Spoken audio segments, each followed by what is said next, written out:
Évangile de Marcos, Marc en français, chapitre 5. Et ils arrivèrent sur l'autre bord de la mer, dans le pays des Gadaréniens. Et comme ils sortaient du bateau, immédiatement un homme possédé d'un esprit impur alla à sa rencontre depuis les sépulcres. Cet homme avait sa demeure dans les sépulcres, et personne ne pouvait plus le lier, pas même avec des chaînes.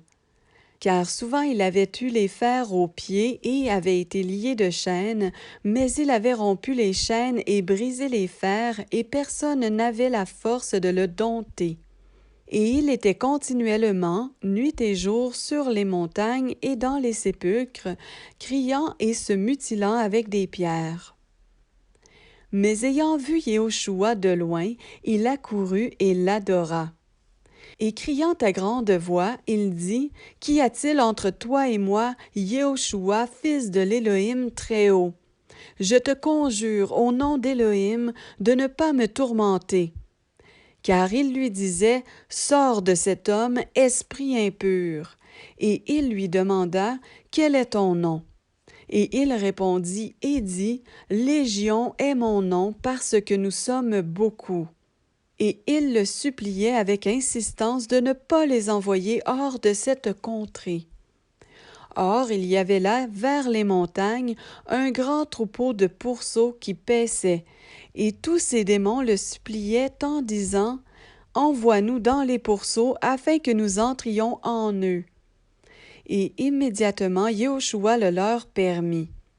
Et ces esprits impurs étant sortis, entrèrent dans les pourceaux, et le troupeau se précipita des pentes escarpées dans la mer. Il y en avait environ 2000, et ils se noyèrent dans la mer. Mais ceux qui faisaient paître les pourceaux s'enfuirent et répandirent la nouvelle dans la ville et dans les campagnes. Et ils sortirent pour voir ce qui était arrivé. Et ils arrivent auprès de Yéhoshua, et ils voient le démoniaque, celui qui avait eu la légion, assis et vêtu et dans son bon sens. Et ils furent saisis de crainte. Et ceux qui l'avaient vu leur racontèrent ce qui était arrivé au démoniaque et à l'égard des pourceaux. Et ils se mirent à le supplier de quitter leur territoire. Et comme il montait dans le bateau, celui qui avait été démoniaque le supplia de lui permettre de rester avec lui.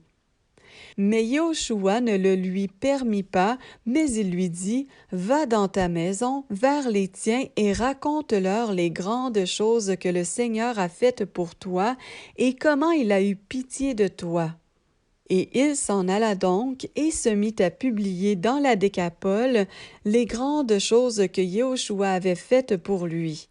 Et tous furent dans l'étonnement. Et Yéhoshua, ayant de nouveau traversé en bateau vers l'autre rive, une grande foule se rassembla près de lui, et il était près de la mer.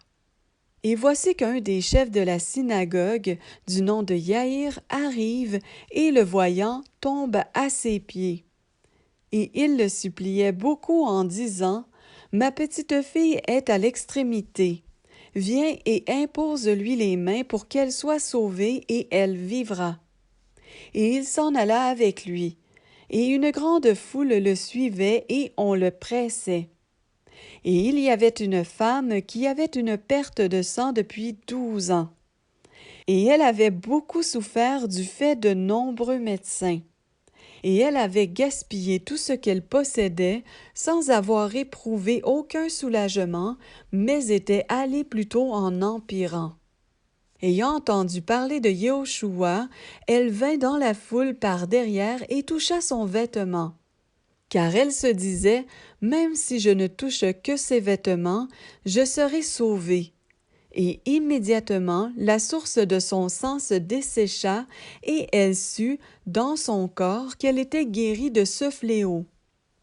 Et immédiatement, Yéhoshua, ayant su en lui-même qu'une force était sortie de lui, et se retournant vers la foule, disait, « Qui a touché mes vêtements? » Et ses disciples lui dirent, « Tu vois que la foule te presse, et tu dis, « Qui m'a touché? » Mais il regardait tout autour pour voir celle qui avait fait cela.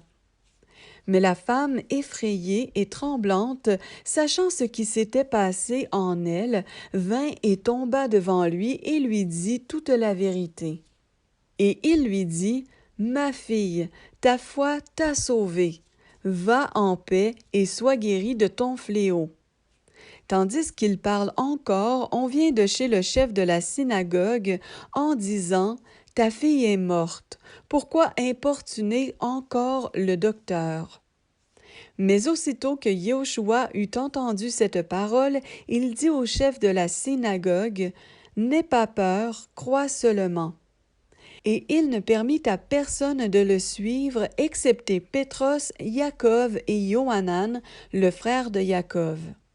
Et ils arrivent à la maison du chef de la synagogue, et ils voient du tumulte, des gens qui pleurent et poussent beaucoup de gémissements.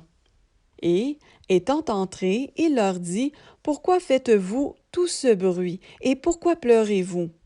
La petite fille n'est pas morte, mais elle dort. » Et ils le tournaient en dérision. Mais lui, les ayant tous jetés dehors, prend avec lui le père et la mère de la petite fille et ceux qui étaient avec lui, et il entre là où la petite fille était couchée. Et prenant la main de l'enfant, il lui dit, « Talitha koumi », ce qui interprété est, « Jeune fille, je te dis, lève-toi. » Et immédiatement la petite fille se leva et se mit à marcher, car elle était âgée de 12 ans. Et ils furent dans un grand étonnement. Et il leur ordonna à plusieurs reprises de ne le faire savoir à personne, et il dit de lui donner à manger.